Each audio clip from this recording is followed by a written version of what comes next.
안녕하세요. 배상훈입니다. 이번에 해볼 얘기는 중국 청주에서 벌어진 이걸 뭐라고 해야 되나요? 네고시에이션 사건? 음, 인질 방화 위협 사건? 음, 어쨌든 이제 어,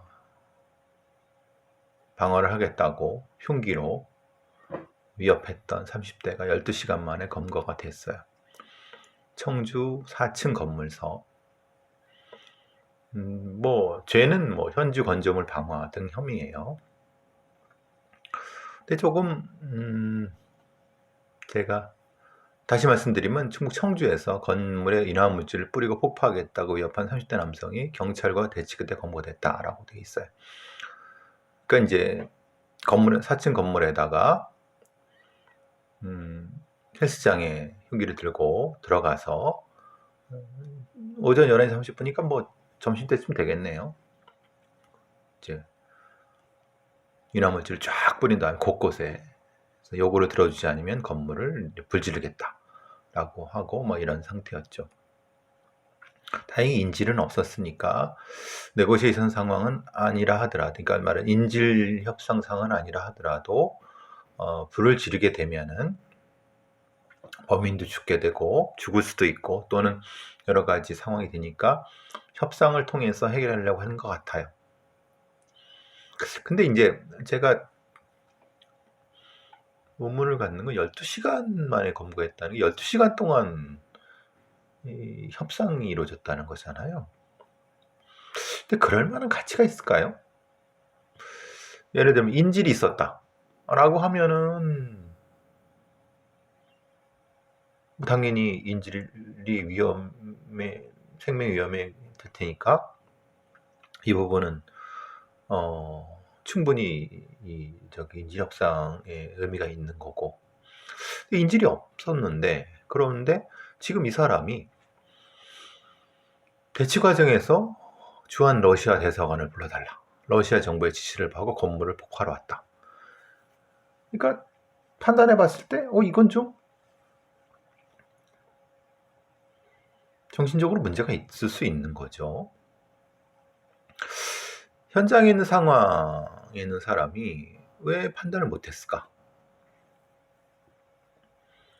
예를 들면 현장을 장악하고 있는 사람이 아무래도 이제 경찰서니까 형사과장이나 아니면은 서장일 수도 있는 거고, 너무나도 시간이 오래 걸렸다. 12시간이면 반나절인데. 왜냐면 시간이 오래 걸리게 되면은 부수적인 피해가 발생할 수도 있거든요. 그러면 딱 판단을 했을 때 인질이 없다. 그리고 저 사람이 정신적으로 문제가 있다. 그럼 정신적으로 문제가 있다는 거 설득한다는 것은 사실은 불가능할 수 있다. 왜냐하면 감정의 기복이가 커지고 오히려 시간이 지나서 지치는 상태에서 이렇게 협상이 좋아지는 것이 아니라 감정적인 기복이 있기 때문에 나중에 시간이 지나도 앞에 얘기가 다 사라져 버릴 수 있기 때문에 이거는 그럴 필요 없이 두세 시간 안에라도 진압에 들어가야 된다. 그럼 진압을 할 수 있는 역량이 있느냐? 예를 들면은 투입됐을 때 경찰 특공대가 투입됐다고 하는데, 투입됐다고 하면은 창문으로 들어가서 만약에 들어간 상태에서 불을 질렀을 때 이 경찰 특공대나 아니면 다 죽을 수 있기 때문에 들어갈 때도 당연히 소방 호스를 가지고 들어가겠죠. 그럼 그 전에 그 사람이 뭘 가지고 있는지, 무기는 뭐고 이런 거 파악을 한 다음에 하겠죠. 가장 큰 문제가 이제 무기를 쓰기가 힘들다는 거예요. 우리의 인질 이런 상황에선. 왜냐하면 총기를 사용한다든가 이런 거에 대한 매우 엄격한 것이 제한 규정이 있어서, 사실 이런 경우는 어떻습니까? 이런 경우는 저격수를 동원해서 이 치명적이지 않은 부위에 저격을 해서 그 다음에 가장 쉬운 방법이죠. 근데 그럴 수 있는 매뉴얼이 없다. 그럼 상당히 큰 문제가 되죠. 사실 저는 두 가지 문제에서 12시간 너무 길다. 인질 상황도 아니고, 그리고 제압할 무기가 있었느냐? 저는 무기가 없었다고 봅니다. 아, 그럼 제가 늘 말씀드린 것처럼 고무총탄이라든가, 그러니까 어떤 이 비살상 제한 무기를 우리 경찰 특공대도 갖춰야 된다. 그렇지 않고는 지금 이 상황이 이게 그냥 잘했다고 그러는데 부수적인 피해가 발생할 수도 있다. 그게 참 사실 제일 이 상황에서 문제 제기가 돼야 되는데, 문제는 이거죠. 지금 이렇게 했는데 누구 하나도 이런 거에 전문적인 어떤 식견이라든가 이런 것이 없기 때문에 그냥 잘했다, 뭐 했네 라고 하고 끝나는 거예요. 손해는 누가 봐? 건물 주인은 어떡하고, 손해. 그럼 이제 법적으로 해결하는데 그 많은 거를 시간, 또 중간에 누가 다칠 수도 있는 거고. 제가 판단했을 때 이 진압작전은 60점? 많이 줘야 65점. 보통 한 작전이 들어가면 그래도 80점은 넘어야 되지 않겠습니까? 글쎄요. 그러니까 이 어떤 거에 대한 평가가 없다는 거예요. 평가. 외부적인 평가든 뭐 객관적인 평가를 이뤄야지 발전이 있지 않겠습니까? 안타까운 일입니다. 제가 안산의 김상훈 같은 경우도 이 당시에도 뭐 잘했다고 떠들어대는데 경찰 뭐 네고시에이팅 팀이 그래서 웃기는 거죠. 지들이 해놓고 지들이 장애. 근데 결국 2명이나 죽었어요. 실제로는 한 사람은 그 이전에 죽었어요. 애전역에 처음부터 죽었어요. 그러니까 빨리 그 판단을 못했는 거잖아요. 그걸 또 김상훈 사건에서 잘했다고 떠들어댄. 그래서 제가 비웃었죠. 어쨌든 이건 좀 문제가 있는 것 같습니다. 뭐 점수가 낮다. 제가 본 채점은 이건 B학점도 안 되고 C학점 정도 된다. C학점 정도. 보통 B B뿔은 맞아야 되지 않나요? 백과사전 안에 마약을 500g이나 밀반입했어요. 글쎄, 저는 이 판사들의 판결에 불만이 많지만 이건 좀 너무나 너무한 것 같다는 생각이 들어요. 백과사전 내부에 구멍을 파서 필로폰 500g을 숨겨서 들어온 30대 남성이 1심에서 징역 4년이에요. 마약류 관리에 대한 법률 위반, 향정신성 의약품 뭐 이렇게 뭐 기수 4년을 선고했어요. 이게 화물로 발생 밀수예요. 밀수 굉장히 크거든요. 10년 이상, 10년까지도 줄 수 있는데, 그리고 이걸 또 캄보디아에 있는 인물과 공모를 했어요. 그리고 이건 국제화 광역화되는 매우 심각한 범죄인데, 이건 조직범죄일 수도 있고. 근데 그리고 밀수량이 500g이 넘어요. 그러면 이건 10,000명, 16,000명이 넘는 일회 투약분이 16,000배나 할 수 있어요. 근데 이 4년밖에 안 준다. 너무나도. 그리고 얘는 또 특가법상 관세 집행유예 기간이에요. 그러니까 얘는 더 위험하죠. 그런데 판사 참 답답한 판사들이죠. 기본적 개념이 없는 판사들이에요. 첫 번째, 반성하는 태도를 보인대요. 그럼 잡혔으니 반성을 하겠죠. 왜 이따위 생각을 하는지 난 그 판사의 뇌 구조를 한번 보고 싶어요. 그리고 필로폰이 밀입수한 필로폰이 압수됨에 따라 국내에 유통되지 않았다고요. 아니, 압수했으니까 유통되지 않았죠. 생각해보세요. 그러니까 이 압수한 것은 그 사람의 의지가 들어간 게 아니잖아요. 범인의. 그럼 압수 안 했으면, 성공했으면 16,000명 엄청난 사람이 마약에 고통을 받아요. 근데 유통되지 않은 게 이 사람을 죄에 감해줘야 될 이유가 있나요? 전 도대체 이 공부 잘하는 판사라는 것들의 대가리 구조를 알고 싶어요. 이게 무슨 감경의 이유가 돼요, 이게? 그리고 부양해야 될 처와 어린 2자녀가 있대요. 부양해야 될 처와 어린 2자녀가 있는 사람은 다 마약 범죄를 해도 되나요? 그럼 부양해야 될 처와 어린 2자녀가 있는데 성실하게 택배 일을 하고 식당 일을 하고 아니면 농업 노동을 하고 알바를 하는 그 수많은 사람들이 그러면은 그 사람들을 모욕하는 판결 아닌가요? 이런 판사 새끼들이 참, 욕해서 죄송합니다만 너무나도 한심하다는 거예요. 이걸 이따위를 감형을 해요. 그러니까 이게 뭐 흔히 알량하게 초범도 아니죠. 왜냐하면 다른 특가법상의 관세니까 분명히 이거는 미수와 관련된 거예요. 그게 지속적으로 해왔다는 거잖아요. 다른 거 마약이 아니라. 아, 참 너무합니다. 판사들. 이런 판사들은 탄핵이 아니라 바로 못 벗겨서 쫓겨내야 돼요. 이게 말이나 되는 겁니까? 어떻게 이런 판사들이 있을 수 있는지. 마약 범죄자도 문제지만 이건 진짜 조직적인 마약 범죄자인데 이거 4년? 이건 10년 이상을 줘야지. 다시는 하지 않죠. 4년 하면 이제 2심 가서 뭐 합니까? 조금 더 깎이고 그러면. 마약 범죄를 너무 모르는 거죠. 그러니까 정확히 말하면 판사들이 뭣도 모르는 놈들이라는 거죠. 참 답답한 겁니다. 이런 애들을 4년 형량 주니까 마약 밀수가 판을 치죠. 대한민국 마약 청정은 이런 지 이미 오래고 대한민국이 개판되는데 판사님들이 아주 좋은 일 하십니다. 아주 참 대단하죠. 대단해요. 참.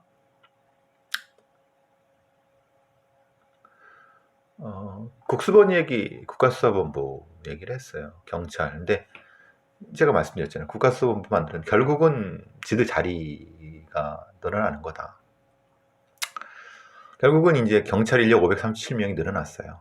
이 어려운 시기에 이제 자리 들리는 건 아마 몇 부서 없죠. 치안정감 자리, 국가수사본부장 자리 하나죠. 그리고 거기다가 이제 치안감 자리부터 시작해서 등등등, 그죠? 자리들이 늘어나겠죠. 보시면은 치안정감 1명, 국가수사본부장, 치안감 3명, 거기 각각 차장들이죠. 그러니까 뭐 서울청 차장이 한 자리가 늘어나죠. 3차장이니까 수사차장이 늘어나는 거죠. 뭐 그 외에도 경무관이 12명이 늘어나요. 치안정감, 경무관 1명씩 하는데 연봉 얼마인지 아세요? 엄청나거든요. 총경 24놈이, 경정 91, 경감 39, 경이 349. 이거를 이제 밑에서부터 툭툭툭 채워야 되니까, 그죠? 그럼 그 밑에 있는 그걸 채우려면 또 경찰을 뽑아야 된다는 거예요. 그죠? 근데 문제는 이런 수사 전담부서를 만드는데 그만큼 전문성이 있느냐? 제가 늘 말씀드린 것처럼 전문성은 존재하지 않는다. 왜냐하면 그런 전문성이라기보다는 오히려 자리를 늘려는데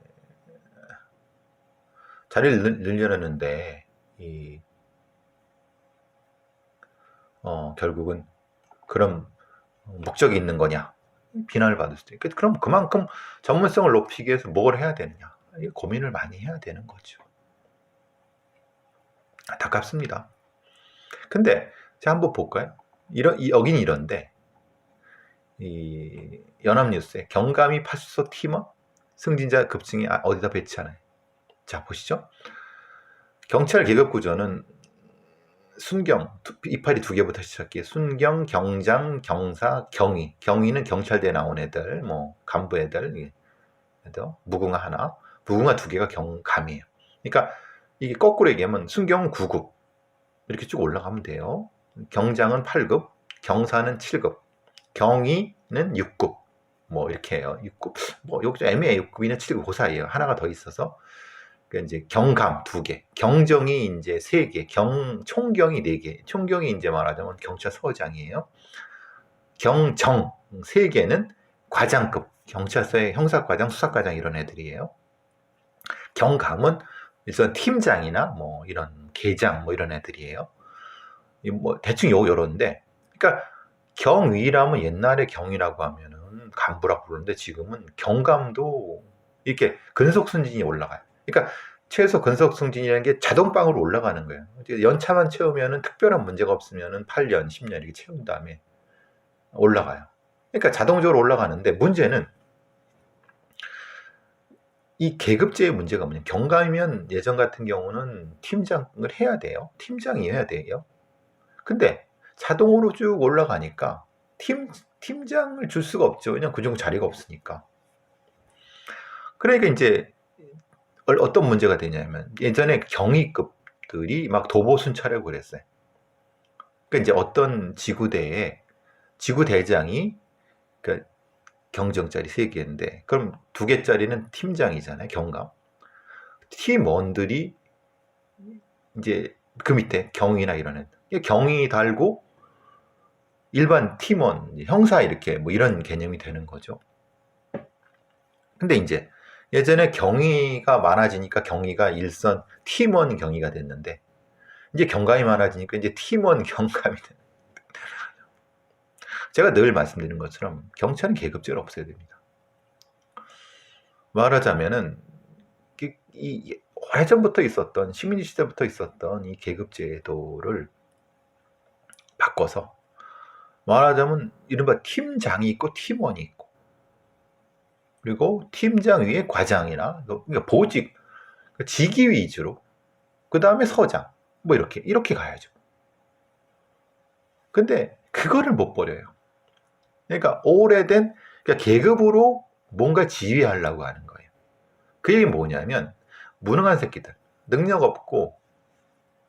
없는데 뒷줄 잘 쓰고 또 경찰대 나왔지만 그 뭐 대학 공부 그거 조금 잘했다고 능력은 뭣도 없는 새끼들이 새파랗게 와갖고 계급으로 누르는 거죠. 그게 아니라 나이가 적더라도 능력 있으면 팀장으로 할 수 있고 나이가 많더라도 능력 없으면은 팀원이 되는 거죠. 이런 식으로 바꿔야 되는데 너무 늦었죠 사실은. 그게 이제 그걸 싫어하는 거죠. 그거를 이렇게 일선에 있는 애들이 싫어한다? 아닙니다. 그렇지 않습니다. 일선에 있는 애들도 싫어하는 애들도 있는데 오히려 위에 있는 애들, 그러니까 무능한 중간급 이상의 간부놈들이 싫어하는 거죠. 왜냐하면 자기네들이 그러면 그렇게 해왔으니까 그렇죠. 이제 큰 문제입니다. 근속승진 연수 단축에 따라서 근데 이것은 근속 연수를 어떻게 배치느냐의 문제가 아니라 이 연합뉴스에 이 기사를 쓴 애도 도대체 문제가 뭔지를 모르는 거예요. 이게 근속 연수가 경감 근속 승진자들이 늘어나서 이게 문제다라고 이렇게 문제만 제시를 했지. 도대체 이게 뭐 때문에 근본적인 것이 뭐냐? 이거를 그러면 무궁화 클럽이나 아니면 뭔가 이거 관련된 전문가한테 한마디도 물어봤으면 알 거를 그것도 그냥 대충 광주지방경찰청이나 전남청 같은 이런 애들한테 그 홍보실 이런 애들한테 받아 쓰는 거죠. 이게 무슨 기자입니까? 그냥 경위도 간부인데 이제 경감도 직책이 없다. 팀원이 나올 거다. 궁여지책이다. 근데 내년이면 안정화될 거다. 뭐 아무런 근거도 없어요. 뭐.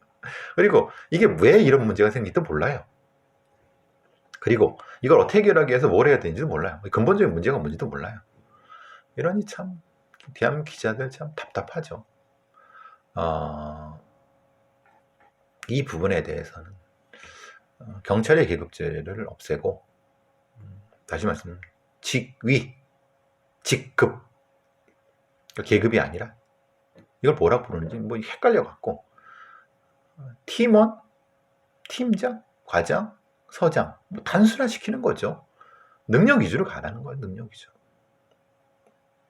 위주로 못 가는 거는 계급은 높은데 무능한 새끼들이 그걸 지휘하려고 하는 다시 말씀 그런 것 때문에 그런 문제들을 해결해야 되고 그럼 결국은 경찰대 문제가 생기는 거고 경찰대 같은 그 특권 의식을 가진 애들은 없애야 되는 거고 요즘같이 경찰대 뭐 정도 애들은 순경 애들도 많이 가거든요. 능력 있는 애들이 로스쿨에서 뽑아 오른 애들도 경감부로 가는데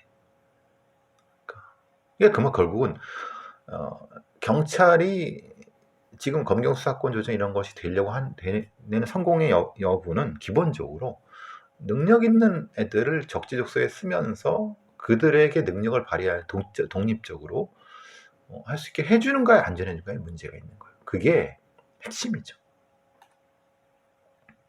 한번 지켜보죠.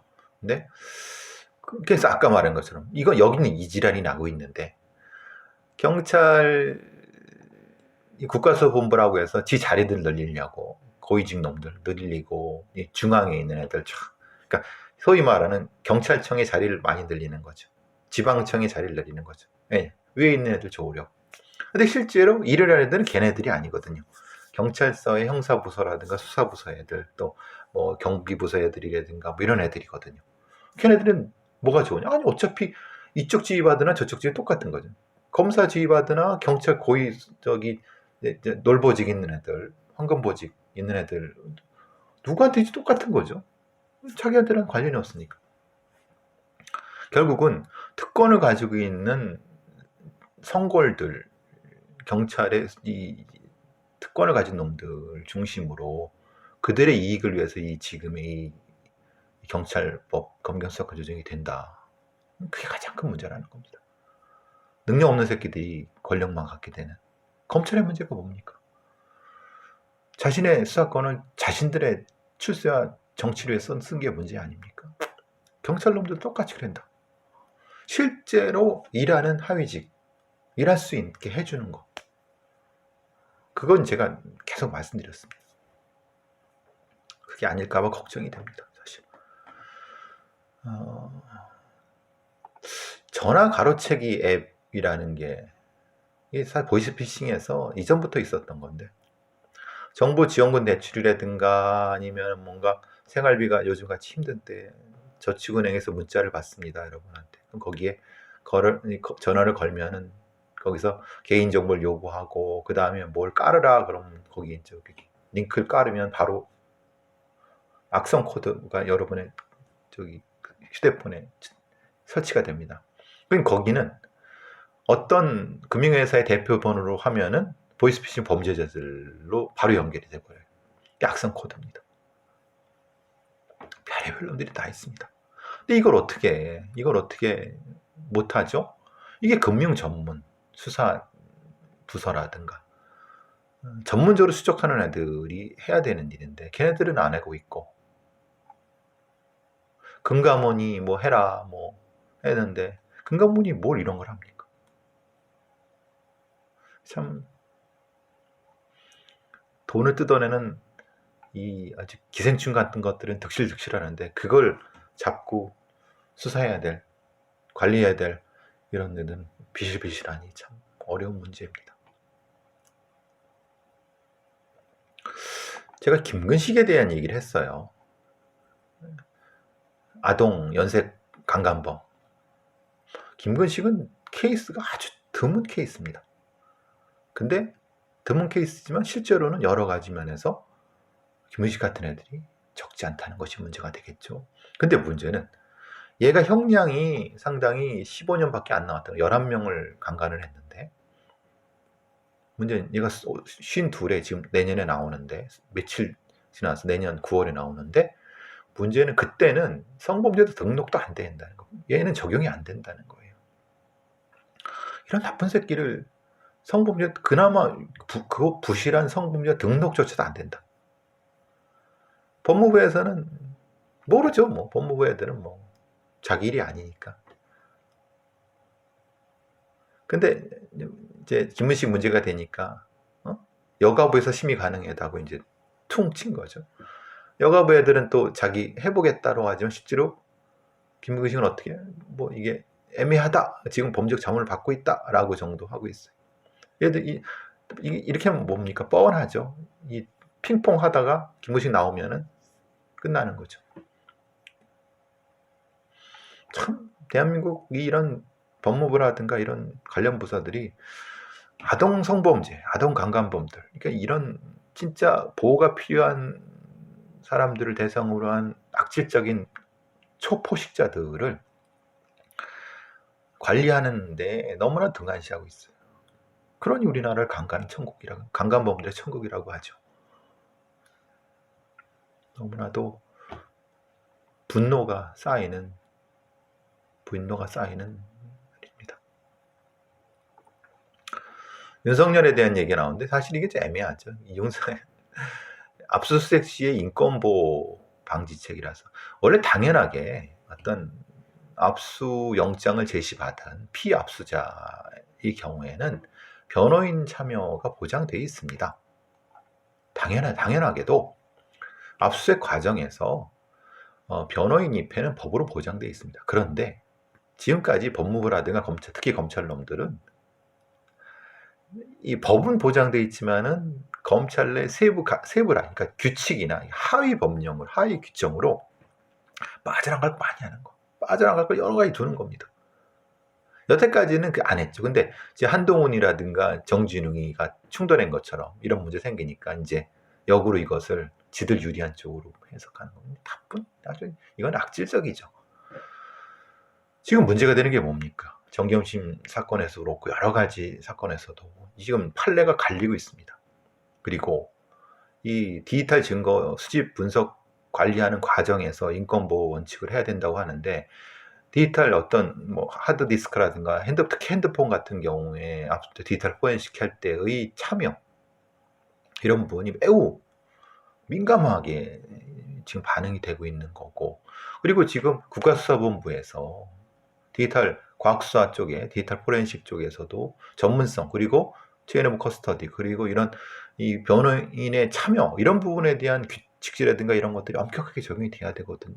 그런 부분에 대해서 실질적으로 그런 걸 보장하는 것이 국민의 인권을 보장하는 건데, 참 지들 밥그릇 싸움할 때는 바짝 달려들고 국민의 인권을 보호할 때는 나 몰라라 하고, 이런 이중적인 잣대는 너무나도 안타깝습니다. 너무나도 분노가 치미는 거죠.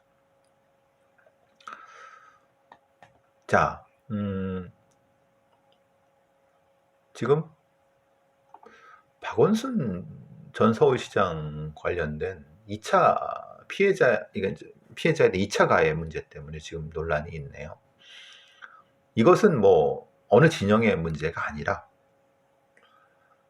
지금 이제 민경국 전 서울시 인사기획비서관하고 조국 벽서 추진위원장인 김민웅 경희대 미래문명 교수가, 이제 이 사람들 의도는 이제 그런 거죠. 박원순 전 서울시장은 억울하다. 그렇기 때문에 이런 편지를 쓴다. 피해자가 이런 편지를 썼다. 그렇게 주장할 수 있다고 봐요. 그런데 실명을 노출하면 안 되죠. 이거는 법에 걸리는 겁니다. 법에 걸린다 하더라도 도덕적으로도 안 되죠. 그건 너무나도 의도가 뻔하지 않습니까? 그 실명을 노출하게 되면 그로 인해서 신원이 노출되고 엄청난 2차 가해가 될 수 있는 거죠. 그러니까 민경국이나 김민웅이라는 사람이 고 박원순 시장에 대해서, 어떤 사건에 대해서 할 얘기를 할 수 있으면 할 수 있다고 봐요. 그리고 그런 편지가 있었다면 편지에 대한 거를 개략적으로 얘기할 수 있다고 봐요. 근데 그것을 원문을 그대로 해서 이름 노출나게 하는 건 이게 너무 의도적인 거죠. 일종의 선을 넘었다고 전 본다는 거예요. 선을 넘으면 안 되죠. 이건 왜냐하면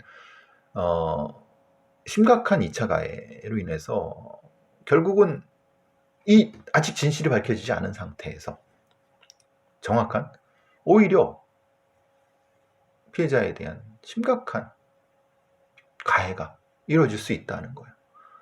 그것도 아실 만한 분들이 이 일을 했다는 거에 대해서 이거는 비난 가능성이 높죠. 그래서 박 전 시장 선거운동 캠프에서 일했던 8명이 역시 이 부분에 대해서 문제 제기를 한 것 같아요.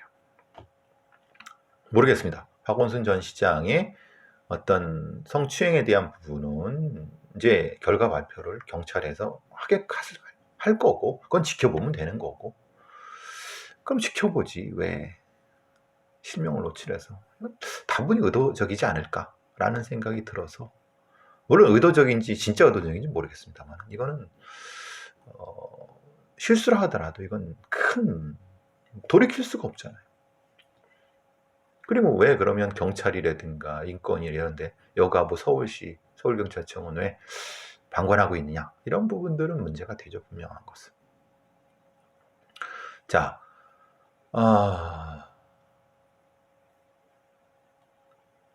대략 제가 이제 기획회의라고 하는 데 원고를 하나 썼습니다. 이제 한국 출판마케팅 연구소에서 발행한 기획회의에 잡지 이름이 좀 신기한데 기획회의라는 거에 526호 통권에 범죄 사건의 윤리, 예를 들면 저는 범죄 전문 논픽션의 윤리라고 해서 전체적인 꼭지는 범죄 사건 그리고 재현의 윤리인데 그 중에 한 꼭지를 범죄 전문 논픽션의 윤리라고 하는 글을 좀 썼습니다. 여러분 나중에 기회가 되면은 읽어보세요. 제가 나중에 이건 또 저작권 관련된 부분이 있죠. 이건 잡지사한테 있는 거니까 제가 이걸 원문을 올려드리면 그러긴 어렵고 한번 나중에 뭐 이 서점이라든가 아니면 다른데 관련된 데 가서 한번 읽어보세요. 범죄 전문 재현의 프로그램이라든가 이런 책에서 나타나는 재현의 윤리에 대한 얘기를 아직 한번 썼습니다. 자, 오늘 여기까지 하도록 하겠습니다. 감사합니다.